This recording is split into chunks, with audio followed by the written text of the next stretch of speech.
तर या ठिकाणी तुम्ही पाहू शकता आपण सध्या लालबागमध्ये आहोत। आज अनंत चतुर्दशी आहे, गणपतीचं विसर्जन आहे आणि त्यासाठी लालबागमध्ये मोठ्या संख्येने लोक उपस्थित आहेत। तुम्ही पाहू शकता या ठिकाणी अफाट गर्दी पाहायला मिळते। आता फक्त सकाळचे 11 वाजलेत आणि या ठिकाणी एवढ्या मोठ्या संख्येने ती आहे गर्दी पाहायला मिळते। लोक दूर दूरवरून आलेत, काल रात्रीपासून काही जण इथे आहेत आणि काही जण जे आहेत ते आता सकाळी या ठिकाणी दाखल झाले आहेत। सकाळपासूनच या ठिकाणी एवढ्या मोठ्या संख्येने गर्दी पाहायला मिळते। तरुण मंडळी विशेषतः या ठिकाणी मोठ्या संख्येने उपस्थित आहे। तर गर्दी म्हटल्यानंतर लोकांचं नियोजन करणं देखील बनतात। तर लालबाग ज्या ठिकाणी जे आहे ते अनेक मंडळ जे आहेत त्या लोकांनी आपापल्या परीने या ठिकाणी नियोजन करण्याचा प्रयत्न केला आहे। तर सध्या आपण प्रदीप मेन्शन्स यांच्या या ठिकाणी आहोत। त्यांनी इथे प्लॅटफॉर्म तयार केलेला आहे आणि या ठिकाणी ते पाण्याची सोय केलेली आहे, खाण्याची सोय केलेली आहे। तर यातले एक व्यवस्थापक जे आहेत ते आपल्या सोबत आहेत।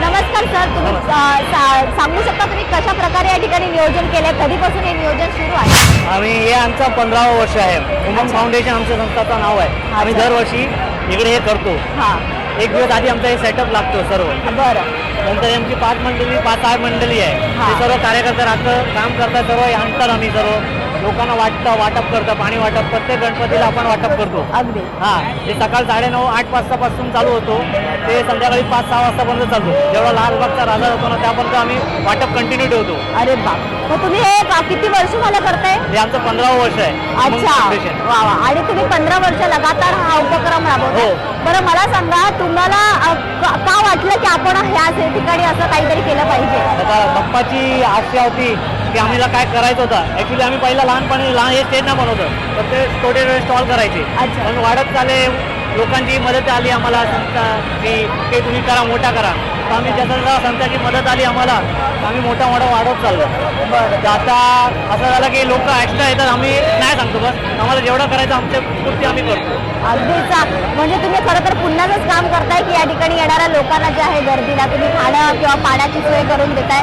कारण अगदीच गर्दी म्हटल्यानंतर लोक इथे तहानलेले असतील, त्या लोकांना पाण्याची सोय करून देणं ही खरंच पुण्याचं काम आहे। तर यावर्षी आता बाप्पाच्या ह्या ठिकाणी तुम्ही लालबागच्या ठिकाणी राहता, तुम्हाला काय या ठिकाणी विशेष दिसला आहे यावर्षी दरवर्षीपेक्षा काय वेगळं? यावर्षी बाप्पाची म्हणजे अनेक कृपा होती आपल्यावर। परत यावर्षी भरपूर गर्दी पण आहे लोकांना। यावर्षी महाकालचं मंदिर स्थापना केलं आपला मुंबईचा राजाने। अच्छा। आणि आमच्या मुंबईचा राजा खूप आशीर्वाद आहे आमच्यावर, ते कुठलंही काम पार पडून टाकतो। अच्छा। आम्हाला फर्स्ट टाइम आली होती आमची, जेव्हा हे पुष्पवृष्टी होती, फर्स्ट टाइम आम्हाला एवढी भीती वाटली होती की विचारू नका। आमचे म्हणजे ब्लड प्रेशर वरती खाली झालं होतं, पण बाप्पाने सर्व नियोजन एकदम व्यवस्थित केलं सर्व काम। अगदीच, तुम्हाला खरंच शुभेच्छा।